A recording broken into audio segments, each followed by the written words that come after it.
esensial, caranya masih sama dengan pembelajaran yang dahulu. Ada konstruktivisme misalnya. Jelas ya? Itu misalnya ada pengamatan, ada diskusi dan sebagainya. Ini adalah pemahaman konsep esensial ini jangan diartikan langsung diceramahi seperti mau ujian nasional, bukan. Ini tetap harus melalui proses pembelajaran perolehan yang benar supaya pengalaman belajarnya juga luas. Itu ya Bapak Ibu ya. Terus mengaplikasi apa? Pendalaman pengetahuan. Jadi kalau selama ini mengaplikasi itu adalah menyatakan kembali atau menggunakannya aturan tadi. Sekarang juga sama.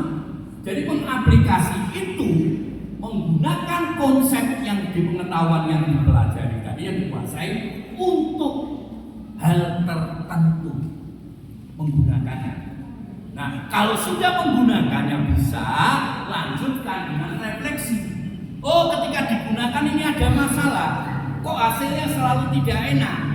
Maka berpikir bagi mengevaluasi, oh nggak enak ini jadinya. Lalu berpikir bagaimana supaya jadi enak. Maka namanya menjadi mencipta. Oh tadinya nggak efisien, mengapa jadi efisien? Maka supaya efisien dilakukan proses perubahan. Itu namanya mencipta. Jelas ya? Maka ini yang dilakukan. Maka karena ada 3 pengalaman yang harus diperoleh oleh siswa, maka guru tidak boleh terlalu lama hanya di bagian ini, hanya sekedar menyampaikan materinya, tapi harus yakin anak memperoleh materinya, konsepnya, bisa menggunakannya dan kemudian merefleksikan untuk sesuatu yang berbeda. Jelas ya Bapak Ibu ya? Oke. Nah, ini sudah deep learning sudah mau mulai berakhir. Kita masuk bagaimana ini akan dilaksanakan dalam hal-hal yang mungkin di guru Merdeka masih akan terus dipertahankan. Yaitu apa? Tugas guru tetap sama. Dia tugas utamanya adalah mengajar. Sebelum mengajar dia harus membuat perencanaan. Setelah mengajar dia harus melakukan asesmen. Itu saja. Dari dulu nggak akan pernah berubah. Ya. Sekarang persoalannya bagaimana perencanaan, bagaimana asesmennya, itu menjadi pemikiran yang menurut saya harus dilakukan perubahan signifikan lagi. Walaupun sebenarnya sudah dilakukan kemarin-kemarin. Ya. Nah, maka ini tadi yang saya sebutkan. Di kurikulum deep learning nanti akan muncul ya di pendekatan rasionalisasi pembelajaran. Masing-masing mapel punya ini, agama ada, PKN ada, matematika ada, terus bahasa ada, IPA ada, IPS ada. Yang nggak ada apa? Olahraga, seni budaya, keterampilan nggak ada. Saya cari nggak ada. Mengapa nggak ada? Nah ini menjadi persoalan. Saya kemarin ngomong diprotes oleh teman-teman dari Mikael. Pak nggak bukan begitu Pak ya. Kenapa? Nah ini kalau menurut saya, karena menganggap ini. Jadi pelajaran itu seperti saya katakan tadi punya orientasi yang berbeda. Kalau pakai CP kurikulum Merdeka ada dengan jelas. Kalau mau pakai orientasi ini boleh juga nanti saya bagikan. Ya, nah olahraga dan kesenian ini atau keterampilan seni budaya itu kan orientasinya kepada apa? Olah rasa atau olahraga. Dan nah ini umumnya terutama pelajaran olahraga itu guru tidak bisa mengajar sesuai dengan permintaan kurikulum. Betul nggak? Coba ada CP renang. Apakah latihan renang beneran di sekolah? Nggak ada polanya. Ya kan? Maka guru mungkin akan menjelaskan berenang ada. Dibedakan menjadi beberapa macam gaya. Ada gaya dada, gaya ini, gaya dada adalah kayak gitu-gitu. Renang nggak pernah, tapi ulangan renang. Kalaupun berenang, kalau di sini nggak apa. Ayo kita berenang, masuk ke Danau Toba. Tuh, yang nongol. Bahaya. Bahaya kan? Maka masuklah ke kolam renang. Kalau ke kolam renang, nggak mungkin guru ngajarin renang di kolam renang. Yang paling datang ke sana bayar, sudah bayar. Nah, yang bisa renang dinilai, yang nggak bisa renang yang penting masuk ke dalam air. Selesai. Oh, pelajaran atletik. Misalnya, atletik itu ada lari, lompat, dan ada lempar. Mari kita belajar lempar lembing. Itu kalau dilaksanakan di sekolah sekarang, korbannya banyak. Betul nggak? Maka hampir nggak dilaksanakan. Jadi saya SMP itu masih belajar lempar lembing, masih tolak peluru, masih lempar cakram, masih diajari. Karena luas di kampung. Sekarang sekolah yang halamannya luas, hampir nggak ada. Betul nggak? Maka pasti tidak akan ideal. Maka menurut saya kalau berdasarkan orientasinya, memang ini olahraga, mengolah badan. Maka nggak usah pakai CP pun, yang penting adalah menggerakkan badan. Maka seharusnya boleh menggunakan ukuran yang berbeda. Misalnya, anak masuk, kemampuan fisiknya bagaimana? Kemampuan larinya bagaimana? Ukuran lingkar-lingkarnya berapa? Dan seterusnya, itu boleh diukur. Dan kemudian setelah belajar olahraga, sekian lama hasilnya bagaimana? Itu boleh. Terus kemarin saya diprotes, Pak, kalau begitu nggak usah. Saya katakan, jadi olahraga itu jangan sampai ngajar olahraga lebih mikir daripada ngajar fisika. Jadi belajar olahraga, anaknya malah kebanyakan mikir, karena kebanyakan teori. Nggak pernah praktek. Pak, olahraga itu harus mikir, Pak, harus analisis. Misalnya, main voli. Ada anak ketika passing, bolanya kalau sendiri. Itu harus mikir, Pak, dianalisis. Iya, dianalisis. Posisi lengannya nggak lurus. Tapi tidak cukup di situ kalau olahraga. Lengannya tidak lurus, juga harus diluruskan dengan cara apa? Dengan cara terus passing. Itu alasan datang. Memang harus ada Jadi pendidikan, bisa lari kemana-mana. Nendang bolanya sama. Kalau nendang bola kok gerakan alunya lambat, padahal nendangnya ngotot. Tapi kok arah bolanya tidak kencang. Kenapa? Bolanya di sini, nendangnya kakinya di sini. Nendangnya di sini. Orang disiplin. Itu harus dilakukan setelah tahu caranya. Yang dimintanya seperti apa, yang saya lakukan bagaimana, asesmennya seperti apa. Itu harus dijelaskan dengan bisa dipahami. Maka saya menyarankan Bapak Ibu Kepala Sekolah minta gurunya membaca rasionalisasi CP. Karena nggak ada yang membaca itu. Jelas ya? Nah sudah. Sekarang kita masuk bagian akhir sebelum saya akhiri. Bagaimana ini akan mempengaruhi praktek pembelajaran di kelas? Yang pertama, berkaitan dengan asesmen.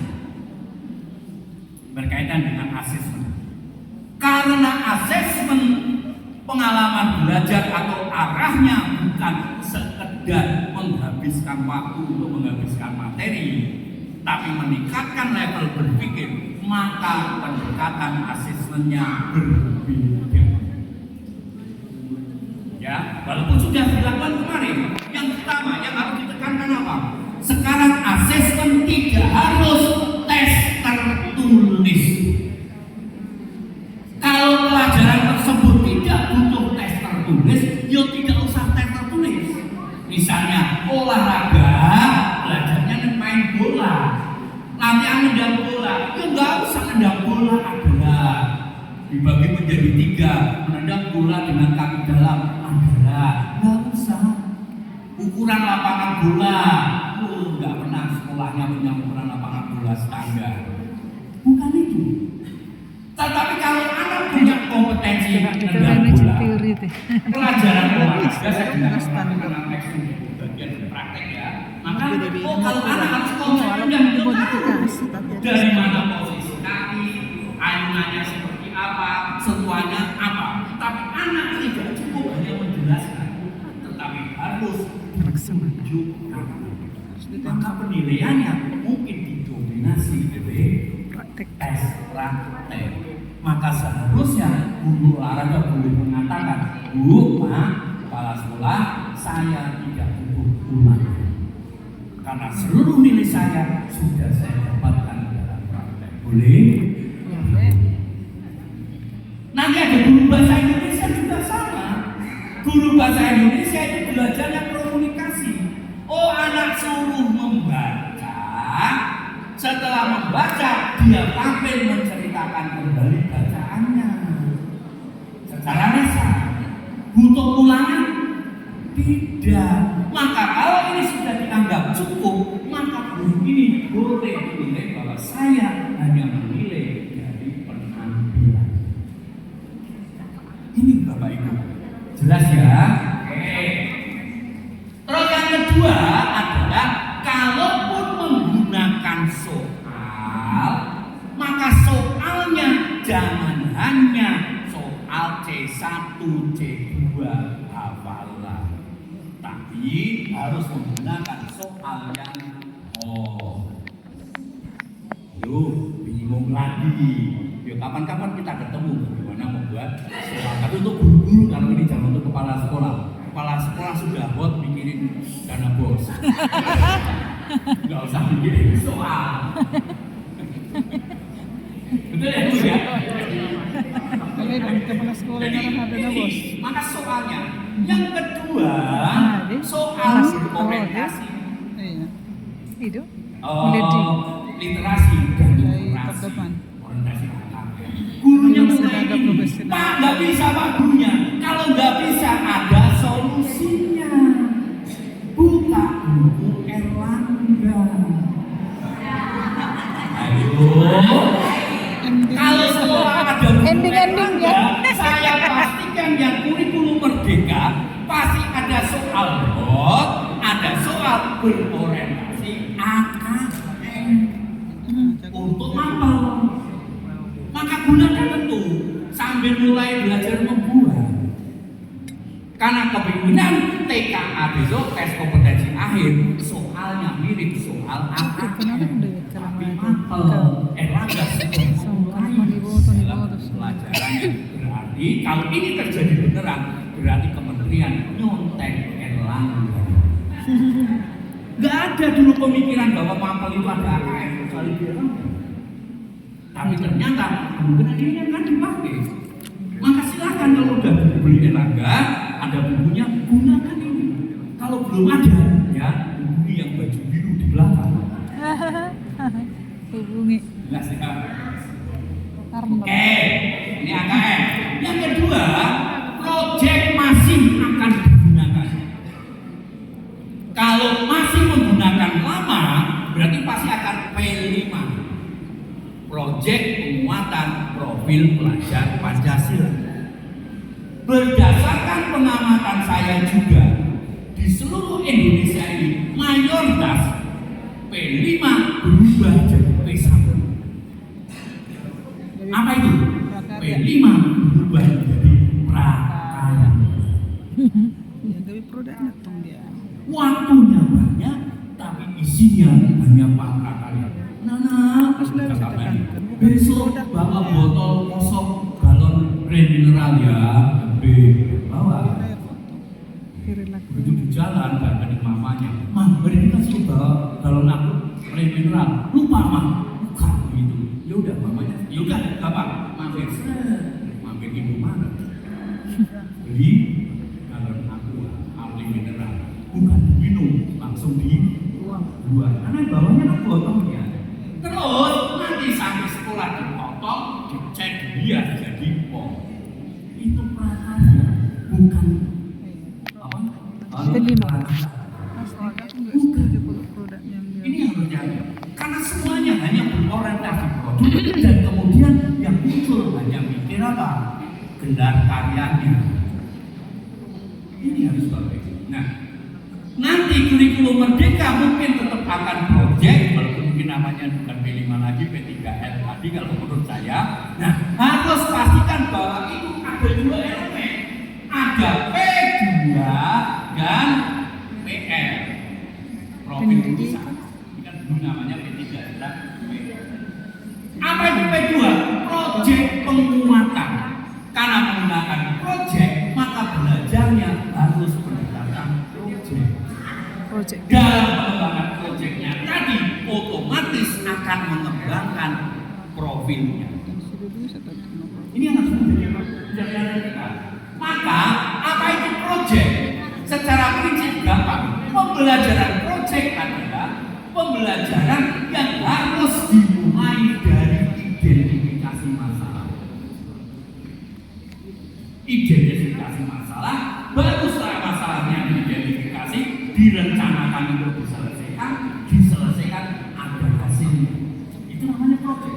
Kalau hanya bapak botol di mineral, kemudian jadi pot, itu namanya prakarya. Jelas? Nah, maka yang menarik misalnya. Nah, kalau prakarya ini sebuah sekolah tunggu. Kebetulan sekolah ini di sekitarnya banyak warganya yang pekerjaannya adalah produsen tape atau pengrajin tape. Maka karena di sekitarnya banyak pengrajin tape, maka buat kewirausahaan, maka anak-anak disuruh membuat tape. Itu namanya prakarya. Gampang itu. Bagaimana Pak tape ini supaya jadi proyek? Bagaimana supaya tape jadi proyek? Yang dihadirkan bukan tapenya, tapi yang saya hadirkan tukang tapenya. Apakah ada pernah lihat ini? Oh iya, sering Pak, saya kasihan depan rumah saya. Karena bilang begitu. Nah, menurut kalian, bagaimana kondisi penjual tape ini hidup? Apakah kaya, berkecukupan, gitu? Atau dia miskin, berkekurangan? Kayaknya sih berkurangan Pak. Tandanya apa? Tandanya Pak, dia badannya SS, bajunya XL. Lipatannya 10. Dan ini, aduh Bapak Ibu, berarti baju ini pasti nggak beli, tapi dibeli. Lihat sepedanya dan seterusnya. Oke, ini mungkin orang tuamu ya. Nah, jangan-jangan bapaknya karena di situ banyak pengrajin. Ini kondisinya. Jadi pedagang pengrajin tape itu hidupnya susah. Apa masalahnya? Masalahnya apa kira-kira? Pak, bagaimana menolongnya? Bagaimana menolongnya? Jawabannya adalah solusi. Maka, ya Pak, oke Pak, supaya tukang tape hidupnya tidak menderita, maka dia tidak boleh jualan sambil mengayuh sepeda keliling. Dia cukup membuat duduk di rumah, nanti tukang ojek akan datang nanti. Maka saya akan coba menyelesaikan dengan membuat jualan online tape. Maka bukalah Pak Tokopedia dan seterusnya. Jadi pertama, ada yang menjual manual tong. Sesuai menjual yang perhatian sama nih online tuh. Harganya akan murah. Kalau yang dijual masih Anda secara ekonomi sebuah komoditas akan mengalami nilai ekonomi tinggi. Betul. Maka saya berpikir Pak, tukang tape ini harus diajari mengolah tape menjadi makanan kekinian. Jangan tape hanya diolah menjadi londo royal. Bahasa Jawa ini. Londo royal itu apa? Janda royal. Janda royal itu tape goreng. Kan hanya tape goreng. Anak-anak sekarang suruh makan tape goreng. Nggak mau. Maka saya akan ubah. Nah, maka proyek saya adalah mengubah tape ini menjadi beberapa alternatif makanan kekinian supaya anak-anak sekarang pun mau makan. makanan kekinian. Pak, tape ini jualan Makanan online, kekinian. Pak pedagangnya rugi. Loh kenapa rugi? Nanti produsennya dibobol, yang beli orang Manokwari. Dikirim jauh-jauh 3 minggu ibu baru nyampe. Begitu nyampe, unboxing. Aduh, begitu di unboxing, tapenya sudah nggak ada karena sudah lumer semua. Langsung komplain, nggak jadi dibayar. Maka Pak, solusinya adalah petani tape, pedagang tape harus bisa mengatur kecepatan fermentasi. Maka saya akan melakukan penelitian mengatur kecepatan fermentasi. Pak, saya punya anak-anak Pak. Maka tape itu biasa termasuk Pak. jurusan Kalau rasanya hanya manis berarti asam. mempercepat Coba pembentukan Pak, tape. bayangkan kalau tape yang bentuknya kuning putih itu kan mirip durian Pak. Maka kalau saya beri tape rasa durian, mungkin pedagang durian bangkrut semua. Lalu orang beri tape yang murah 15.000, tapi rasa durian juga. Maka saya akan mencoba membuat tape rasa durian. Lalu ini loh proyeknya. Ini proyeknya.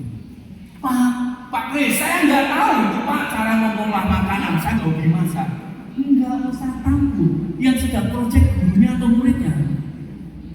Muridnya. Ya muridnya harus secara mandiri mempelajari. Kalau akan membuat misalnya tape akan saya buat menjadi apa misalnya keju. Keju tapi dari tape.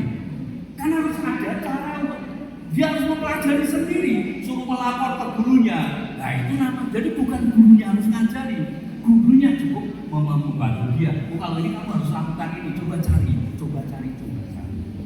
Jelas, ini proyek. Bayangkan kalau proyeknya seperti tadi, pas gelar karya, apa yang terjadi? Maka, di meja ini pamer tentang toko online-nya. Di meja ini contoh-contoh makanan kekinian dari tape. Di meja ini hasil penelitiannya. Di meja ini tape rasa durian. Keren. Coba bayangkan kalau gelar karya seluruh anak kelas 7 semuanya membuat tape. Siswanya ada 200. Berarti ada 50 kelompok. Loh, semuanya depan meja isinya tape, yoga ada penariknya. Ini Bapak Ibu. Maka besok dalam ini di learning pasti mendalam. Itu ya Bapak Ibu ya. Oke. Yang pertama itu. Yang kedua, ini terakhir berkaitan dengan tugas pokok gurunya untuk mengajar. Maka guru harus mengembangkan pembelajaran dan asesmen. Maka guru dorong gurunya untuk membaca buku ini.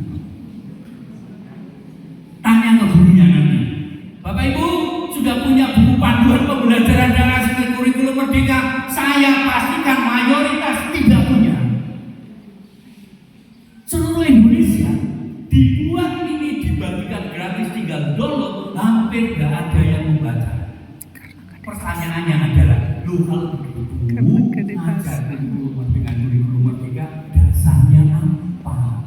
Dasarnya katanya, kata YouTube, kata Google, kata Zoom-meeting, tidak pernah membaca ini. Harusnya baca ini. Nah, kalau sudah membaca, memahami, maka kita tahu orang ini ngomong benar atau salah dalam implementasi kurikulum merdeka. Salah satu problem yang mendasar adalah ini. Pembelajaran berdiferensiasi. Awalnya ini tujuan seluruh Indonesia. Belajar berdiferensiasi artinya dikelompokkan. Siswa dikelompokkan dalam 3 karena dasar minatnya beda. Dasarnya apa? Ya. Dasarnya ada pakai kemampuan awal, ada yang mengambil gaya belajarnya. Setelah ke-3, guru membuat 3 modul dengan proses, konten, proses dan produk yang berbeda. Ngomong-ngomong, gimana mau membuat 3 modul? Buat 1 modul aja nggak jadi-jadi. Betul atau tidak? Dan kalau 3 modul ini diterapkan, kenyataannya guru hampir nggak pernah ngajar karena guru hanya memberi tugas. sekalinya belajar, biasanya banyak yang berubah menjadi selebgram. Belajar dengan baik bahwa tim perekam video. Lalu, karena kemudian akan bikin konten. Setelah itu kembali lagi ngasih tugas karena dia sedang merancang membuat konten lagi. Aduh, Bapak Ibu, perhatikan ya. Maka ini kan, apa artinya pembelajaran berdiferensiasi? Ini deep learning juga. Artinya kita akan mengembangkan pembelajaran sesuai dengan minat dan kebutuhan siswa. Siswanya ada 30, minat kebutuhannya berbeda-beda. Gak mungkin saya memenuhi semuanya satu persatu. Omong kosong. Yang bisa saya maklumi adalah, yang bisa saya lakukan adalah memaklumi kalau ada anak-anak yang tidak berhasil mencapai seluruh tujuan yang saya ingin capai. Kenapa? Karena memang kemampuannya berbeda, minatnya beda. Ini diferensiasi. Tetapi kita tidak boleh menghukum atau ngecap mereka bodoh, menghukum dengan cara tidak naik kelas. Ini yang namanya diferensiasi. Jadi kita memberi pemahaman itu. Yang kedua, yang ketiga diferensiasinya berarti apa? Supaya anak juga pernah merasakan belajar sesuai dengan minat dan kebutuhannya, maka ketika mengajar guru metodenya harus bervariasi. Suatu saat hasilnya dipresentasikan supaya yang narsis tidak ngomong dirinya bagus, tapi yang pemalu ya gak bisa nilainya bagus. Betul nggak? Suatu kali hasilnya dibuat video, dikumpulkan atau ditayangkan supaya apa? Yang senang selamatkan guys itu juga sekali waktu bisa menunjukkan. Sekali waktu hasilnya dibuat dalam bentuk tertulis. Lalu suatu waktu hasilnya diubah menjadi doa. Semuanya calon pastor, calon suster yang terpenuhi, yang suka ges-ges yang terpenuhi.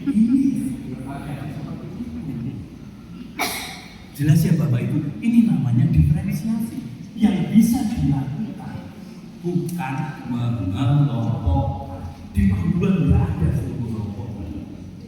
Jelas ya Bapak? Maka mulai di sana. Paling lihat RPP-nya, pusat dari presentasi terus sih Pak. Berarti sebenarnya berjual mengelompokkan ini berjual. Kenapa? Di mungkin, tapi tidak diferensiasi. Kenapa? Karena hanya anak yang kita ngomong yang akan nilainya bagus. Jelas ya? Yang kedua, ada perubahan yang menonjol. Salah satu perubahan menonjolnya ada saya akan bahas ini. Perencanaannya. Banyak pihak yang mengatakan bahwa guru sekarang harus membuat perencanaan dimulai dari memahami capaian pembelajaran CP, dilanjutkan dengan merumuskan tujuan TP, kemudian jadi ATP, kemudian katanya ATP jadi modul. Maka karena muncul keluar modul, guru disiksa semua, disuruh membuat buku. Ya nggak selesai, guru akhirnya nggak bisa ngajar karena sibuk membuat modul. Padahal di panduan nggak begitu bunyinya. Setelah dia membuat ATP, itu dia operasionalkan dengan membuat rancangan pembelajaran. Ini gambarnya. Nah, rancangan belajarnya apa? Ada dua yang harus dibuat oleh guru sebagai rancangan pembelajaran. Jadi yang pertama adalah RPP, yang kedua adalah modul ajar. Apa itu RPP? RPP dokumen perencanaan, isinya hanya 3 hal, yaitu di situ ada tujuan pembelajaran, ada langkah-langkah atau kegiatan dan asesmen. Maka guru bisa membuat ini hanya setengah halaman. kalau gurunya cerdas. Ya. Tapi kalau gurunya bertele-tele, membuatnya di 10 halaman kali 12 pertemuan. Sudah bilingkaan naruh tuh. Kepala sekolahnya maka saya disuruh baca pusing. Akhirnya dibaca. Ah, tahu udah soal lengkap baru bergeber. Nah, setelah RPP ini dibuat oleh kepala sekolah disetujui untuk dilaksanakan, maka kepala sekolah dan Makassar guru ketika menyetujui nggak boleh merem, yang penting tanda tangan, nggak boleh harus baca, karena kalau lalu bahaya. Misalnya guru sejarah SMP, maksud guru ini RPP saya bagus banget, nama pandai, sek top. Iya, sudah sangat Terus saya. masuk ke tanggal guru, masuk lagi bu ini proposalnya. Lu proposal Sering, sering binering. Prosem. Felix Sir. Hindu dan Buddha. Ini dereng bro. Belajarnya dengan cara mengamati Candi Borobudur dan Candi Prambanan. Maka belajarnya harus studi tour ke Jogja dan Magelang. Gua bisa, udah ada di mana? Nah, kan itu sudah setuju. Kalau nggak dilaksanakan, Boleh bantu tuh sama nih bahas. jelas ya, maka cukup pendek-pendek bisa diapakan. Nah, ini RPP. Nah, RPP jadi sebelum dilaksanakan harus dikembangkan jadi modul. Modul itu isinya apa? Isinya ya sama dengan RPP, tapi dilengkapi dengan kebutuhannya. Apa itu kebutuhannya? Tujuan pelajaran sama ada, ya. Terus langkah-langkah ada. Yang beda apa? Langkah-langkah ini ketika dilaksanakan harus disiapkan dengan perangkatnya, media ajarnya dan sebagainya. Disiapkan. Kalau ini sudah disiapkan, maka sudah jadi modul. Yang kedua, pembelajarannya atau asesmennya juga dikembangkan menjadi bagaimana cara penilaiannya. Oh, kalau anak mau tampil, saya nilai, maka harus membuat rubrik penilaian. Oh, setelah belajar, kemudian saya tes tertulis, maka guru harus membuat soal lampirkan itu, maka jadi modul. Jelas. Maka RPP di panduan jelas. RPP bisa langsung sebagai modul kalau sudah dilengkapi dengan ini, maka bisa membuat modul setengah halaman. Misalnya contoh pembukaan, ya pembukaan, menonton video tentang ini, dan diskusi kelas untuk merumuskan masalah. Lalu di belakang dikasih kurung, link videonya. Sudah jadi modul? Sudah. Dilanjutkan dengan praktikum pengamatan ekosistem yang ada di sekolah. Dikurung. Lembar kerja nomor sekian dari buku pena halaman sekian. Sudah jadi modul? Sudah. Perlu dilanjutkan dengan diskusi hasil dan sebagainya. Kemudian terakhir itu pendalaman materi dengan mengerjakan soal dari teks halaman sekian. Modul sudah. Ini sudah jadi modul. Ini perintah panduan, tapi hampir jarang yang menggunakan ini. Kenapa? Enggak menggunakan. Maka mulai dipikirkan, kalau masih banyak guru yang overacting, membuat modul tapi nggak pernah ngajar, tolong dihentikan. Berbahagia dengan keluarga di rumah. Kalau bisa pulang rumah, nggak usah bawa pekerjaan. Jangan di rumah juga buat modul. Istrinya, suaminya modul juga, gitu. Ya, teman saya anak Chris, untuk suster saya ditanya sama suster apakah mungkin mau bikin 2 suster. Artinya waktunya Istirahat aja gitu Pak. saya pulang jam 10 istri Sebenarnya biasa suster apa kan? jelas ya Bapak Ibu Karena ya. saya Ini yang dua, penting. mungkin Terakhir. ditanya adik itu. Ditanya adik Jam itu. berapa sini? Kan di sekolah. Maka, lalu ketika guru mempersiapkan pembelajaran, tolong langkahnya jangan hanya satu, Boleh ya. tapi tiga, jangan dua. Biasanya guru hanya di sini. SMP. Dia mempertanyakan kompetensinya apa? Prestasi. Maka lihat CV, buat tujuan. Terus konsepnya apa? Nah, biasanya guru langsung mengajarkan di sini. Langsung ngomong, langsung buka PowerPoint. Ini tolong disuruh berubah. Tambah satu langkah lagi, bagaimana mencapainya. Suruh mikir. Ini nanti yang akan ditulis di dalam kegiatan pembelajaran. Nah, setelah bagaimana mencapainya diketahui, maka tadi bisa langsung dilakukan asesmen formatif maupun sumatif sesuai dengan pembelajaran. Oke? Ini di sini. Tolong ceritakan. Ini anak harus menguasai ini bagaimana mencapainya supaya nanti ada berkesadaran, bermakna dan menggunakan itu muncul. Oke, kesimpulannya. Ini nggak usah, karena dengan kepala sekolah. Kalau dengan guru saya paparkan. Nah, kesimpulannya. Dengan kurikulum merdeka deep learning seharusnya makin jelas bahwa sekolah itu tanpa standar tunggal kualitas. Jelas ya? Sekolah boleh mengembangkan standar kualitasnya sendiri-sendiri sesuai dengan kondisinya masing-masing. Oleh karena itu, nah mari kepala sekolah harus memimpin perubahan paradigma di sekolah.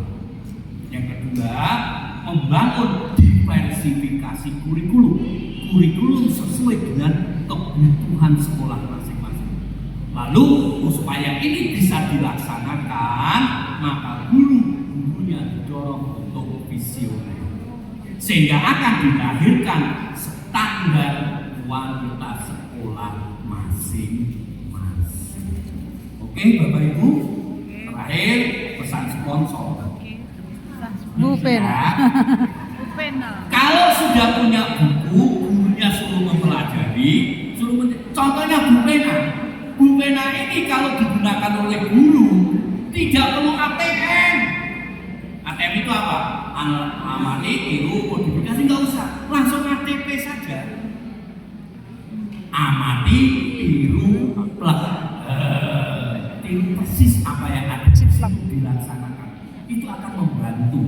Kalau sudah berhasil, langsung diubah lagi, mulai dikembangkan. Setelah berhasil lagi, buat baru, terbitkan di penerbit Erlangga. Itu ya Bapak Ibu. Sekian dan terima kasih.